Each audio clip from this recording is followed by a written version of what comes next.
박 대통령과 김한길 민주당 대표는 최동욱 검찰총장의 사퇴, 국정원 개혁 문제를 놓고 확실한 의견 차이를 드러냈습니다. 합의문 도출 실패도 두 가지 사안에 대한 팽팽한 이견 때문이라는 분석입니다. 박순표 기자가 보도합니다.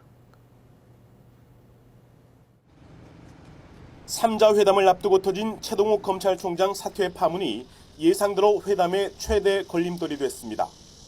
민주당 김한길 대표는 최 총장의 혼외자식 여부에는 관심이 없지만 여권이 검찰총장 감찰 등을 통해 최 총장에게 노골적인 사퇴 압력을 가했다고 주장했습니다. 그런 만큼 법무장관 등 책임자 문책과 함께 청와대가 명확한 입장을 밝히라고 요구했습니다. 박 대통령은 이에 대해 최동욱 총장 자신을 위해서라도 진실을 밝히는 것이 중요한 만큼 진상이 규명될 때까지 최 총장의 사표를 수리하지 않겠다고 밝혔습니다. 다만 최 총장 자신이 진실 규명에 미온적인 상황에서 법무부 장관이 적절한 조치를 했고 배후에 청와대가 있다는 주장은 전형적인 정치 공세라고 일축했습니다. 최동욱 검찰총장에 대한 사상 초유의 방식으로 몰아내기, 이 부분에 대해서 법무장관과 청와대 민정수석 등 관계자들에 대한 책임을 물어야 한다. 근거 없이 정략적인 차원에서 청와대가 뒤에서 감찰을 지시한 것 아닌가, 또 최동욱 검찰총장을 몰아내려고 하는 것 아닌가라는 것은 전혀 근거 없는. 국정원 문제를 놓고도 여야 주장이 평행선을 달렸습니다. 민주당 김한길 대표는 지난 대선에 국정원이 관여한 사실이 드러났고 정상회담 회의록도 불법 공개한 만큼 대통령의 사과와 함께 관련자에 대한 명확한 책임을 물어야 한다고 강조했습니다. 국내 파토와 수사권 폐지 등의 강도 높은 개혁도 함께 요구했습니다.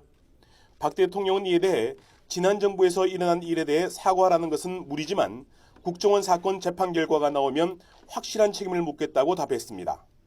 또 남북 대치와 외국의 사례 등을 봤을 때 김대중 노무현 정부 때도 폐지하지 않았던 국내 파토와 대공수사권을 없애는 것은 옳지 않다는 입장을 명확히 했습니다.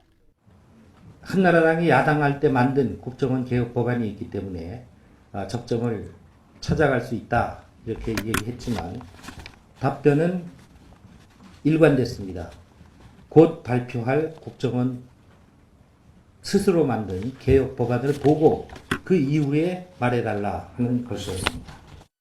국정원이 국내에서의 대공 방첩 정보 수집 활동을 하는 것은 당연히 옳고, 그리고 수사권 역시 그런 국정원의 활동을 유효하게 하기 위해서 절대적으로 필요하다. 박 대통령은 이어 민간이나 관에 대한 국정원 직원의 출입을 금지하는 등 어느 때보다 강도 높은 개혁안을 만들고 있고 개혁안이 나오면 국회 차원에서 검토해달라고 요청했습니다. YTN 박순표입니다.